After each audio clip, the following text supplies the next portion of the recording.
ഞാൻ സ്വതന്ത്ര പലസ്തീൻ എന്ന സ്വപ്നം കണ്ടുകൊണ്ട് പോരാടുന്ന ലക്ഷക്കണക്കിന് മനുഷ്യർക്ക് പിന്തുണ കൊടുത്തുകൊണ്ട് കേരളത്തിലെ ലക്ഷക്കണക്കിന് മനുഷ്യരുടെ പ്രതിനിധികളായ നമ്മൾ ഇവിടേക്ക് ചുവടുവെച്ചെത്തിയത് ആ വലിയ സ്വപ്നത്തോടൊപ്പം നമ്മളുണ്ട് എന്നുള്ള സന്ദേശം കൊടുത്തുകൊണ്ട് ഞാനിവിടെ 3 കാര്യങ്ങൾ കൊണ്ടാണ് ഈ വേദിയിൽ നിന്ന് നിങ്ങളോട് സംസാരിക്കുന്നത്. 1, ഞാനൊരു ഇന്ത്യൻ നാഷണൽ കോൺഗ്രസ്സുകാരനായതുകൊണ്ട്. 2, ഞാനൊരു ക്രൈസ്തവനായതുകൊണ്ട്. 3, ഞാനൊരു ഇന്ത്യക്കാരനായതുകൊണ്ട്. മഹാത്മാഗാന്ധിയും ജവഹർലാൽ നെഹ്റുവും വിഭാവനം ചെയ്ത ഇന്ത്യൻ നാഷണൽ കോൺഗ്രസിൻ്റെ പ്രത്യയശാസ്ത്ര അടിത്തറയിൽ നിന്നുകൊണ്ടാണ് ഫലസ്തീൻ്റെ സ്വാതന്ത്ര്യം സ്വപ്നം കണ്ടുകൊണ്ട് ആ ഒലിവില ചില്ലകൾ ഉയർത്തിപ്പിടിച്ച് ആ ജനതയ്ക്ക് ഐക്യദാർഢ്യം പ്രഖ്യാപിച്ച ഇന്ദിരാഗാന്ധിയുടെ ആ ദീർഘ വീക്ഷണത്തെ ദൃഢനിശ്ചയത്തിൻ്റെ അഭൂമികയിൽ നിന്നുകൊണ്ട് മല്ലികാർജുൻ ഖാർഗെയിലും രാഹുൽ ഗാന്ധിയിലും പ്രിയങ്ക ഗാന്ധിയിലും എത്തി നിൽക്കുന്ന ഇന്ത്യൻ നാഷണൽ കോൺഗ്രസിൻ്റെ ആശയ അടിത്തറയിൽ നിന്നുകൊണ്ടാണ് അതിലൊരംഗം മാത്രമായ ഞാൻ ഈ വേദിയിൽ നിങ്ങളോട് സംസാരിക്കുന്നത്. ഇന്ത്യൻ നാഷണൽ കോൺഗ്രസ് പലസ്തീൻ എന്ന കോസിനോടൊപ്പം തന്നെയാണ്.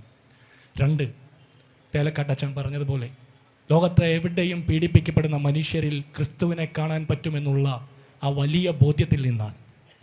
എങ്ങനെയാണ് 10-20,000-ഓളം സ്ത്രീകളും 30,000-ഓളം കുട്ടികളുമൊക്കെ കൃത്യമായിട്ട് വേട്ടയാടപ്പെട്ട് കൊല്ലപ്പെടുന്നത് എന്ന് ചോദിച്ചാൽ അത് വംശഹത്യം മാത്രമാണ്.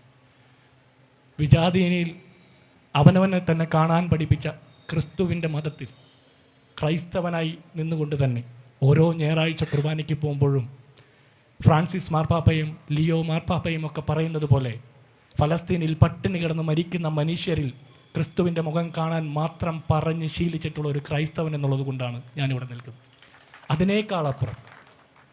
അതിനേക്കാളപ്പുറം ലോകത്താകമാനമുള്ള മനുഷ്യരുടെ മനുഷ്യത്വം മാറ്റുരയ്ക്കപ്പെടുന്ന ഈ വലിയ ചർച്ചയിൽ സാധാരണ മനുഷ്യൻ എന്നുള്ള ഒറ്റ ബലത്തിലാണ് ഞാൻ നിങ്ങളോട് സംസാരിക്കുന്നത്. നമ്മളൊക്കെ മനുഷ്യരാണെന്നുള്ള ആ ബേസിക് കൺസെപ്റ്റിൽ നിന്നുകൊണ്ടാണ് പലസ്തീനെ പിന്തുണയ്ക്കുന്നത്. എന്തുകൊണ്ടാണ് ഇത്രയധികം മനുഷ്യർ മരിച്ചു വീണിട്ടും സ്വതന്ത്ര ഫലസ്തീൻ എന്നുള്ള സ്വപ്നം കണ്ടുകൊണ്ട് ആ ജനത പോരാടുന്നത്? ആകാശത്തിലും കരയിലും കടലിലും ഭൂമിക്കടിയിലും ഒക്കെ പ്രതിരോധം നേരിട്ടുകൊണ്ട്, ഉപരോധം നേരിട്ടുകൊണ്ട് 7.5 പതിറ്റാണ്ടിലധികമായിട്ട് ആ ജനത നടത്തുന്ന വലിയ പോരാട്ടത്തിൻ്റെ മുമ്പിൽ തോറ്റുപോയത് കൊല്ലുന്നവരാ, ജയിച്ചു നിൽക്കുന്നത് മരണപ്പെട്ട മനുഷ്യരോടൊപ്പം നിന്ന് അനുഭവം പ്രകടിപ്പിക്കുന്ന ആ വലിയ പോരാളികളാണ്. ആ ജയിച്ചു നിൽക്കുന്ന ഫലസ്തീൻ നിവാസികളോടൊപ്പം നിന്ന് സംസാരിക്കാൻ മാത്രമേ ഒരു പതിറ്റാണ്ടുകളോളം നൂറ്റാണ്ടുകളോളം അടിച്ചമർത്തപ്പെട്ട ആ വലിയ അടിമത്തത്തിൻ്റെ വൈകാരിക ബോധം പേറിക്കൊണ്ട് സ്വതന്ത്ര ഇന്ത്യയിൽ നിന്ന് സംസാരിക്കുന്ന ഓരോ ഇന്ത്യക്കാരനും സംസാരിക്കാൻ പറ്റുള്ളൂ.